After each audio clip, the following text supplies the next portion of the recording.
have the means na paalisin. Hindi naman, buti kung meron tayong aircraft carrier na may kasamang destroyer, frigate at saka submarine na papupuntahin natin doon para matulak sila palayo. Wala naman tayong ganun. Kung sa palakihan at paramihan lang ng barko, malayo tayo sa China. Welcome back sa aming channel mga kababayan. May panibagong update na naman tayo sa ating sandatahang lakas. Alam nyo ba, hindi lang basta-bastang military upgrade ang pinaplano ng kasalukuyang gobyerno. Dahil ang totoong fighter jets ng bansa, malapit nang dumating.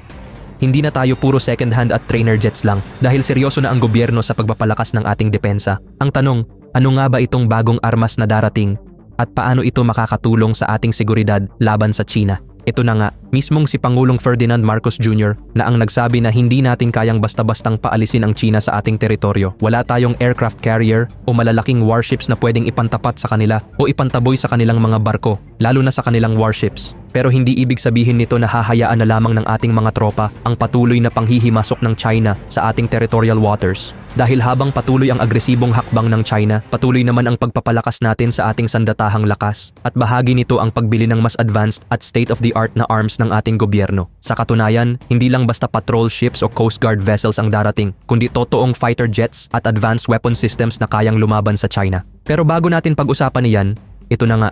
Sa pinakabagong update ng Philippine Coast Guard, masaya nilang ibinalita na malapit nang dumating ang 40 Fast Patrol Crafts o FPCs mula sa gobyerno ng France at 5 pang malalaking barko mula sa Japan. Ayon sa Department of Transportation, makakatulong ang mga bagong FPC sa pagpapalakas ng kakayahan ng PCG sa search and rescue operations, pangangalaga sa kalikasan, pagpapatupad ng batas sa karagatan at pagtugon sa mga sakuna. Sinabi ni PCG Commandant Admiral Ronnie Gilgavan na ang 40 unit ng 35 meter Fast Patrol Crafts ay magpoposisyon sa Pilipinas bilang may pinakabatang fleet sa Southeast Asia. Inaprubahan ni Pangulong Ferdinand Marcos Jr. bilang pinuno ng National Economic Development Authority ang akwisisyon na ito kung saan ang unang 20 Fast Patrol Crafts ay buuin sa France habang ang natitirang 20 ay gagawin sa Pilipinas.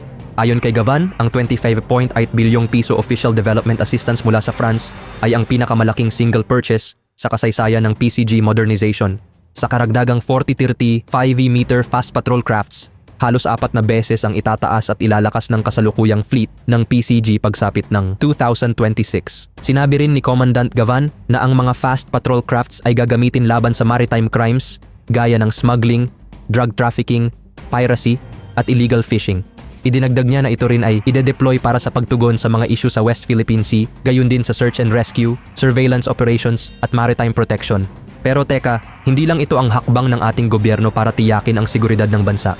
Bukod kasi sa naval fleet, may malaking update rin sa ating air defense. Alam naman natin na matagal ng pangarap ng Pilipinas na magkaroon ng totoong fighter jets na kayang lumaban at sumabay sa iba pang air forces sa mundo. At mukhang hindi na ito malayo sa realidad. Sa kasalukuyan, mayroong FA-50 fighter jets ang Philippine Air Force pero aminado ang AFP na hindi ito sapat. Bakit? Dahil hindi nito kayang magdala ng anti-ship missiles na napaka-importante lalo na kung kailangang depensahan ang teritoryo natin laban sa warships ng ibang bansa. Pero ito na nga, magandang balita para sa ating Philippine Air Force, may plano nang bumili ang Pilipinas ng mas advanced na bersyon nito, ang FA-50 Block 20 na may kakayahang magdala ng Joint Strike Anti-Ship Missiles na may range na 275 kilometro. Ibig sabihin kahit hindi lumapit sa laban, kayang-kaya nitong umatake ng mga target sa malalayong distansya. At hindi lang iyan, ayon din sa mga defense analysts, malapit na ring bumili ang Pilipinas ng bagong Ka-ai KF-21 fighter jets mula South Korea. Hindi ito basta-bastang eroplano dahil ito ang pinakamodernong aircraft na inilabas ng South Korea ngayong 2025 factorial. Ang KF-21 o mas kilala rin bilang Boramay ay isang 4.5V generation multi-role fighter jet na may advanced technology at kakayahang lumaban sa himpapawid gamit ang cutting-edge avionics at matitinding armas. Bagamat hindi ito isang full stealth aircraft, mayroon itong stealth features na nagpapababa sa radar cross-section nito kaya mas mahirap itong madetect ng kalaban. Bukod diyan, may advanced AESA radar ito na may kakayahang mag-track ng maramihang target ng sabay-sabay, pati na rin ang electro-optical targeting system at infrared search and track para sa mas eksaktong pagtukoy sa mga kalaban. Pagdating sa armas, hindi ito magpapahuli. Kayang dalhin ng KF-21 ang iba't ibang air-to-air at air-to-ground missiles, kabilang ang Meteor, AIM-120 AMRAAM at IRIS-T, pati na rin ang iba't ibang guided bombs na nagbibigay rito ng versatility sa laban. Sa bilis at lakas, hindi rin ito matitinag salamat sa dalawang General Electric F414 GE 400K engines. Kaya nitong umabot sa bilis na Mach 1.8 at may combat range na 2,900 kilometro. Ang KF-21 ay gawang South Korea sa ilalim ng Korea Aerospace Industries, isang patunay ng lumalakas na kakayahan ng bansa sa larangan ng aerospace technology. At hindi lang iyan, may posibilidad pang i-upgrade ito sa hinaharap upang maging malapit sa ikalimang henerasyon na fighter jets. Sa ganitong katangian, hindi maikakaila na ang KF-21 Boracay ay isang game changer sa modernong himpapawid at isang patunay na lumalakas pa ang air power ng South Korea. Isipin niyo, bawat isang KF-21 ay may presyong 72 milyong dolyar o halos 4 na bilyong piso. Pero kahit mahal, hindi maikakaila na napakagandang investment ito dahil kayang-kaya nitong lumaban sa mga pinaka-advanced na fighter jets sa mundo gaya ng fighter jets ng China. Dagdag pa rito, di umano'y planong bumili ng Air Force ng hanggang 40 fighter jets para masiguradong maprotektahan ang ating himpapawid mula sa posiblong pag-atake. Ngayon, isang malaking tanong, kaya bang punduhan ito ng gobyerno?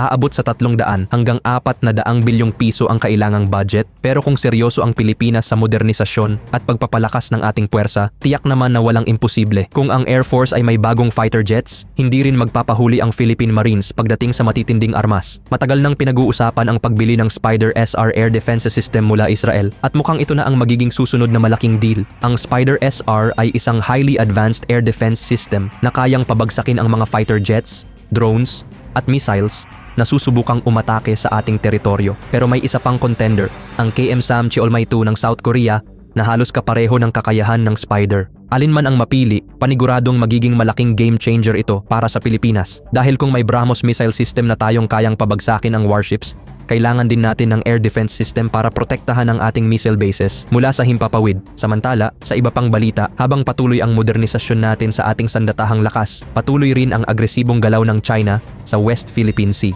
Sa katunayan, nitong Pebrero 7 lamang ay nakumpirma ng Philippine Coast Guard na bumalik na naman ang monster ship ng China, ang CCG 5901 sa Bajo de Masinloc. Hindi lang isa kundi 2 barko ng China Coast Guard ang namataan sa ating teritoryo. Ang mas nakakabahala, may 3 iba pang Chinese vessels ang nasa tapat mismo ng Zambales. Ayon kay Pangulong Ferdinand Marcos Jr., hindi natin basta mapapaalis ang mga barkong ito dahil wala tayong aircraft carrier, destroyer o submarine na kayang itulak sila palayo. Pero nanindigan siya na kahit na mas malakas ang China, hindi raw titigil ang Pilipinas sa pagprotekta ng ating teritoryo. Mga kababayan, ito na ang bagong yugto sa depensa ng Pilipinas. Hindi na lang tayo basta umaasa sa lumang kagamitan, kundi unti-unti nang binubuo ang isang modernong sandatahang lakas na kayang lumaban at ipagtanggol ang ating teritoryo.